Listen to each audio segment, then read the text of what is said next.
सता के देख ले जालिम, तू सता के देख ले जालिम, तेरी ताकत जहां तक है। तू सता के देख ले जालिम, तेरी ताकत जहां तक है। तुम्हारे अत्याचारों की सरहद कहां तक है। हम भी बाबा साहब के बच्चे हैं, बाबा साहब के एक एक सपने को पूरा करेंगे।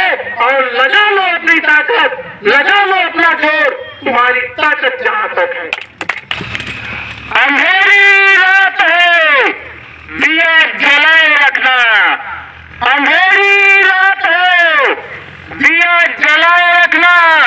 2022 में बहुजनों की सरकार बन रही है, माहौल बनाए रखना। हमें पढ़ाया गया कि राष्ट्रपिता महात्मा गांधी है, क्योंकि हमें वो पढ़ाया नहीं गया।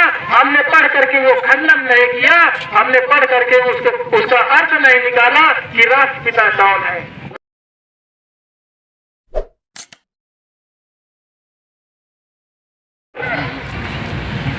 चंदन सा आकर कुमकुम सी आस्था, पुष्पों सा प्रेम और शब्दों का समर्पण लेकर सर्वप्रथम आप सभी भाइयों को कोटि कोटि प्रणाम करता हूँ। साथियों, बाबा साहब नहीं होते तो शायद आज मैं बोलने का कार्य कर रहा हूँ तो बोलने का भी कार्य नहीं कर रहे होते।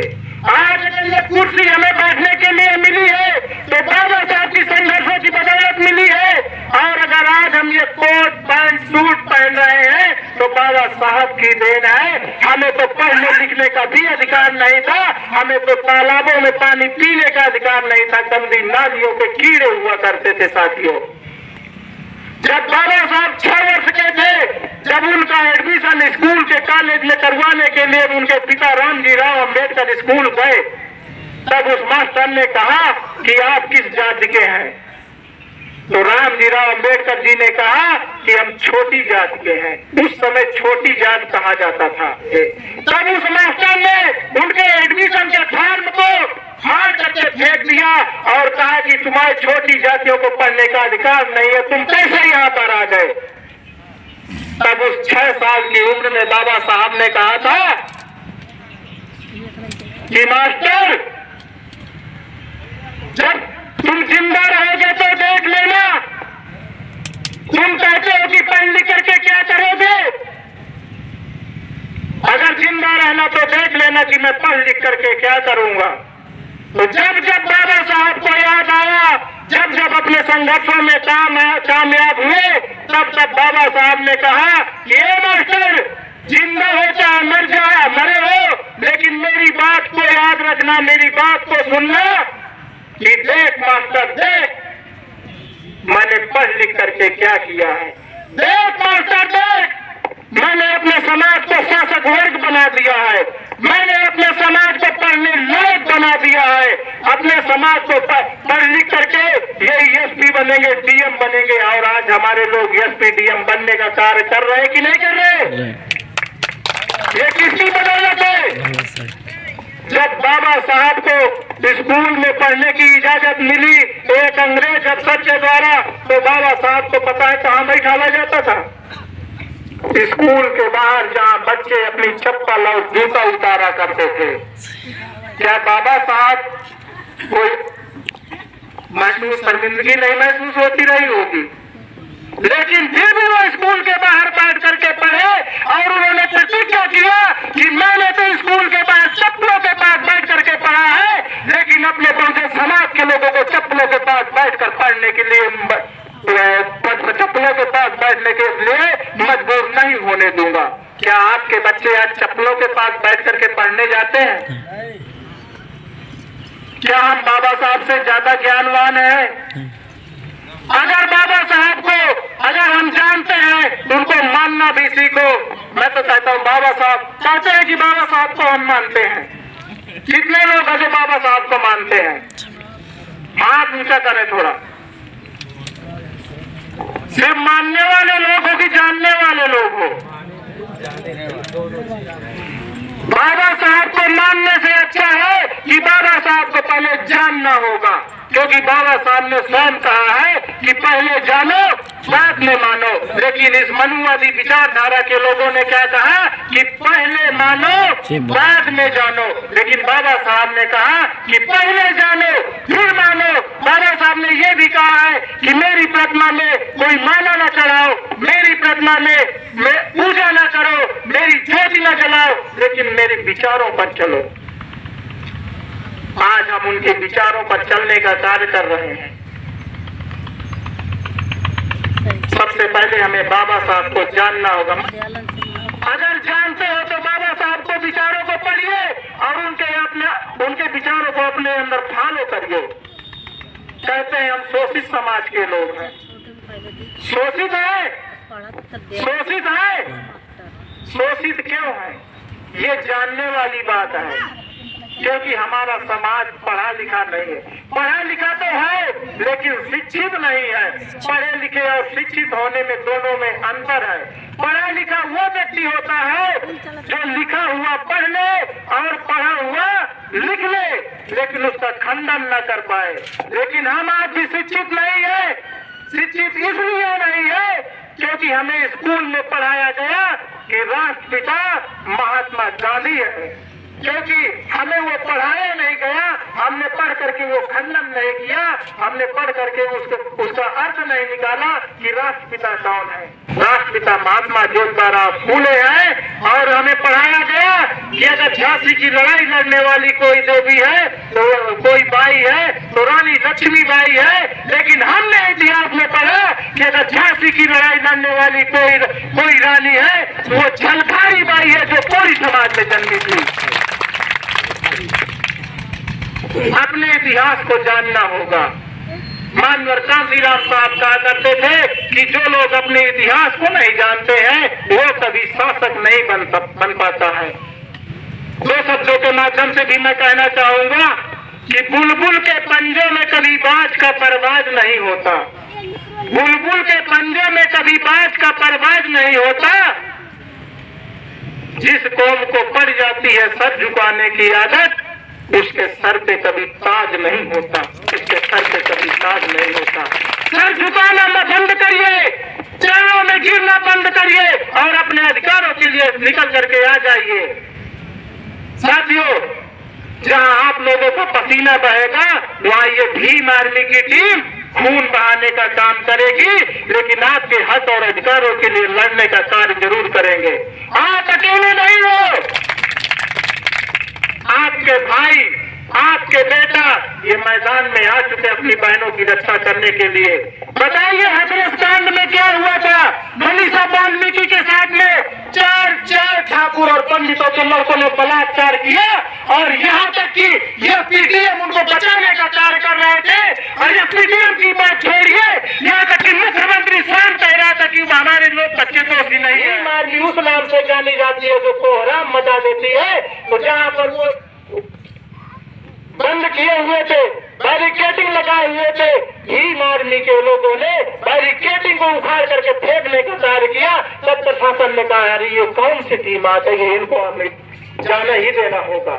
तब माननीय एडवोकेट चंद्रशेखर आजाद भाई को मिलने की इजाजत दी गई थी। ऐसा है कोई नेता जो उनकी रक्षा के लिए गया हो? चार लोगों ने बलात्कार किया।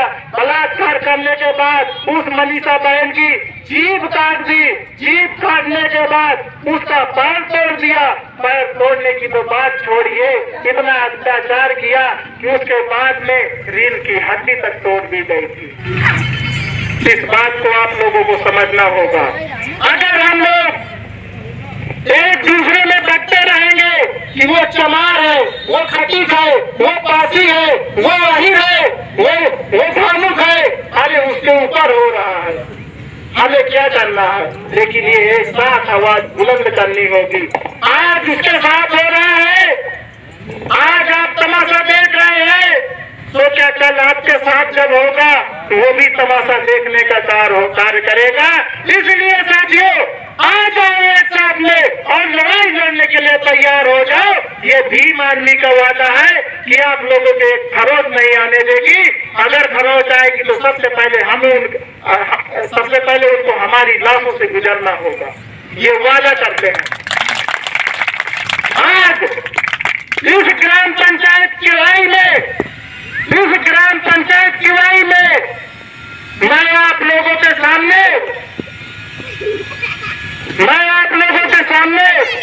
ये भारतीय संविधान की शपथ लेकर के कहता हूँ कि जब तक मेरे शरीर में एक बूंद खून का कतरा रहेगा, मैं अपने बहुजन समाज को आगे बढ़ाने के लिए संघर्ष करता रहूंगा। साथियों, आप बुलाइए हमें, किसी भी तरीके की घटना अगर न्याय न मिले तो हम राजनीति करना छोड़ देंगे, हम संगठन में कार्य करना छोड़ देंगे। लेकिन हमें समझना होगा दोस्त कौन है, दुश्मन कौन है। वो जिसको दोस्त और दुश्मन की पहचान नहीं होती है वो कभी लड़ाई नहीं लड़ सकता, और जो शिक्षा नहीं ग्रहण करता वो भी लड़ाई नहीं लड़ सकता। बाबा साहब ने कहा है कि शिक्षित बनो, संगठित रहो, संघर्ष करो। ये 3 ही उनके बिंदु थे, सिर्फ 3 ही शब्दों में पूरा वर्णन है उनका। आज अब शिक्षित तो है, संघर्ष भी कर रहे हैं, लेकिन संगठित नहीं है।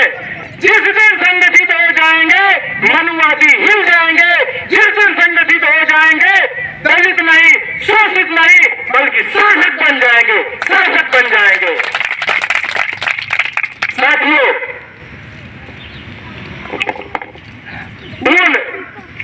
वर्तमान सत्तानाशाही सरकार से मैं कहना चाहता हूं कि तू सता के देख ले जालिम, तेरी ताकत जहां तक है। तू सता के देख ले जालिम, तेरी ताकत जहां तक है। तुम्हारे अत्याचारों की सरहद कहां तक है। हम भी बाबा साहब के बच्चे हैं, बाबा साहब के एक सपने को पूरा करेंगे।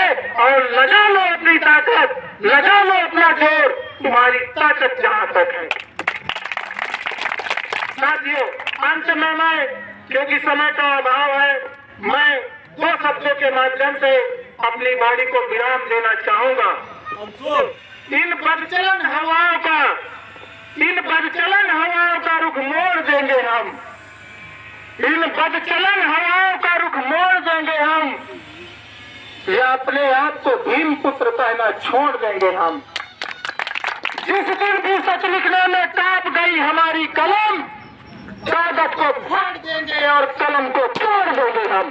जय भीम, जय भारत, जय भीम आर्मी। अंत में मैं एक चीज और कहना चाहूंगा राजनीतिक दृष्टि के दायरे से। साथियों, संगठन बहुत है, पार्टियां बहुत है, लेकिन वर्तमान तानाशाही सरकार को रोकने के लिए एकजुट हो जाइए। और जो पार्टी इस वर्तमान तानाशाही सरकार को रोकने में सक्षम हो, एक साथ उस पार्टी को वोट देना। दोगे कि नहीं दोगे, ये देख लेना कौन सी पार्टी सक्षम है। हम किसी संगठन के भक्त नहीं है, किसी के नाम के भक्त नहीं है, लेकिन अगर इस बार भक्ति दिखाना है तो इस सरकार को उखाड़ करके फेंकने का कार्य करिए। जय भीम, जय भारत, नमो बुद्ध। तो ये चाल अधूरा लगता है अगर बाबा साहब के प्रोग्राम में महिलाएं न हो तो प्रोग्राम अधूरा लगता है। इसलिए अगली बार अगर कार्यक्रम हो तो मेरी विनम्र निवेदन है कि हमारे भाइयों से ज्यादा महिलाओं की संख्या होनी चाहिए।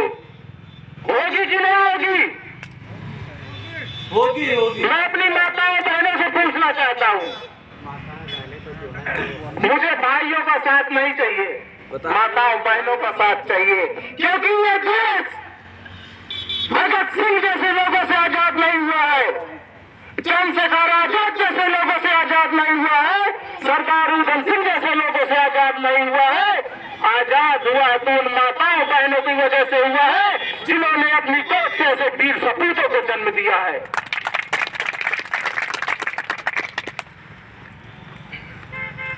साथियों, भीम आर्मी को कितने लोग जानते हैं? हाथ ऊपर उठाए थोड़ा। भीम आर्मी कोई पार्टी नहीं है, भीम आर्मी कोई संगठन नहीं है, भीम आर्मी एक बुलंद भीम आर्मी शोषित पीड़ितों की बुलंद आवाज है। भीम आर्मी एक ताकत है। भीम आर्मी एक एकता है। अगर इस एकता को कायम रखना चाहते हो तो हमारा तन मन धन से सहयोग करिए।